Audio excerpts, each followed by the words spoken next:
الحمدللہ وحدہ والصلاة والسلام علی من لا نبی بعدہ اما بعد فاعوذ باللہ من الشیطان الرجیم بسم اللہ الرحمن الرحیم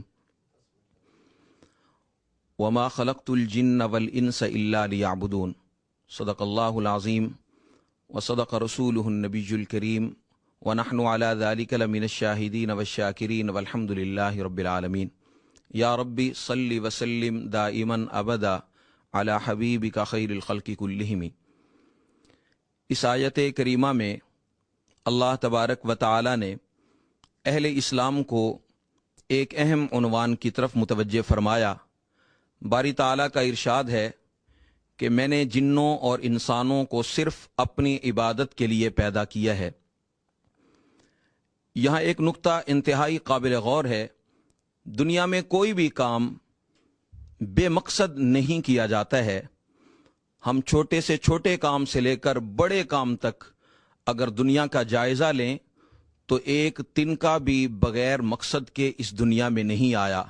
مکانات بنتے ہیں، اس کا ایک مقصد ہے۔ سوسائٹیز بنتے ہیں، اس کا ایک مقصد ہے۔ انسان بزنس کرتا ہے، اس کا ایک مقصد ہے۔ دنیا کے تمام کاموں کے پیچھے کوئی نہ کوئی مقصد ضرور کار فرما ہوتا ہے۔ تو اللہ تبارک و تعالی نے اس کارخانہ عالم میں انسان کو تخلیق کیا۔ یقیناً میرے اللہ تبارک و تعالی کے اس عمل کے پیچھے بھی ایک بہت بڑا مقصد کار فرما ہے، اور وہ مقصد اس آیت میں میرے مالک نے بیان فرما دیا، وما خلقت الجن والانس الا لیعبدون، کہ میں نے جنوں اور انسانوں کو صرف اپنی عبادت کے لیے پیدا کیا ہے۔ علماء کرام نے اس آیت کے تحت بہت عجیب باتیں ارشاد فرمائیں۔ چند ایک کا تذکرہ میں ضروری سمجھتا ہوں۔ انسان دنیا میں کوئی بھی کام کرتا ہے وہ بغیر مقصد کے نہیں کرتا ہے۔ دنیا میں کاپی مقصد کے تحت، قلم مقصد کے تحت، پینسل مقصد کے تحت، جانور مقصد کے تحت، کاروبار ایک مقصد کے تحت، تمام معاملات ایک مقصد کے تحت ہوتے ہیں، اور جب انسان وہ مقصد پورا کر لیتا ہے تو اس عمل کو انسان ترک کر دیتا ہے۔ جب تک کہ وہ مقصد حاصل نہ ہو اس عمل سے انسان اٹیچ رہتا ہے۔ اللہ تبارک و تعالی نے ہم انسانوں کی تخلیق کا مقصد عبادت کو قرار دیا، جس سے پتہ چلتا ہے کہ انسان جب تک اس مقصد میں مصروف رہے گا تو انسان اپنی تخلیق کا صحیح معنوں میں قیمت ادا کر رہا ہے۔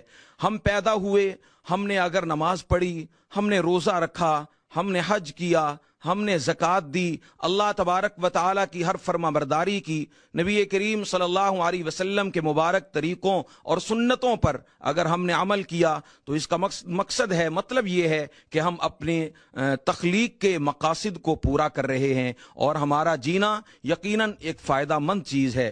اور جس دن ہم انسان اپنی زندگی سے یہ مقصدیت ختم کر دیں گے، زندگی ہوگی مگر عبادت نہیں ہے، زندگی ہوگی مگر نبی کریم صلی اللہ علیہ وسلم کے مبارک طریقے نہیں ہیں، زندگی ہے مگر زندگی میں توحید نہیں ہے، زندگی ہے مگر اس میں صداقت نہیں ہے، امانت نہیں ہے، دیانت نہیں ہے، تو اس کا صاف مطلب ہے کہ ہم اپنی زندگی کے مقصد سے پیچھے ہوتے چلے جا رہے ہیں۔ جس طرح ایک قلم اگر لکھنے سے عاجز آ جائے تو اس کو کوئی آدمی اپنے پاس بیکار طریقے سے نہیں رکھ سکتا، بالکل اسی انداز سے جس دن ہم انسان اپنے مقصد کو ختم کر دیں گے ہماری زندگی مہمل ہو کے رہ جائے گی، ہماری زندگی بے معنی ہو کے رہ جائے گی۔ اللہ تبارک و تعالیٰ کی طرف سے یہ آیت پکار کر کہہ رہی ہے کہ اے انسانوں، اگر تم اپنی زندگی کے مقصد کے اوپر فوکس رہو گے، صحیح معنوں میں اس مقصد کو پورا کرتے رہو گے،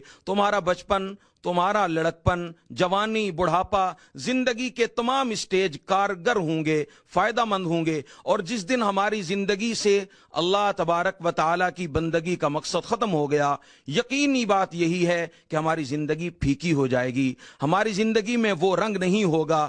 اللہ تبارک و تعالیٰ سے دعا ہے کہ پروردگار عالم ہم سب کو اپنی زندگی کا مقصد سمجھنے کی اور اس کو اپنی زندگی میں پورا کرنے کی پروردگار عالم توفیق مرحمت فرمائیں۔ وآخر دعوانا ان الحمد للہ رب العالمین۔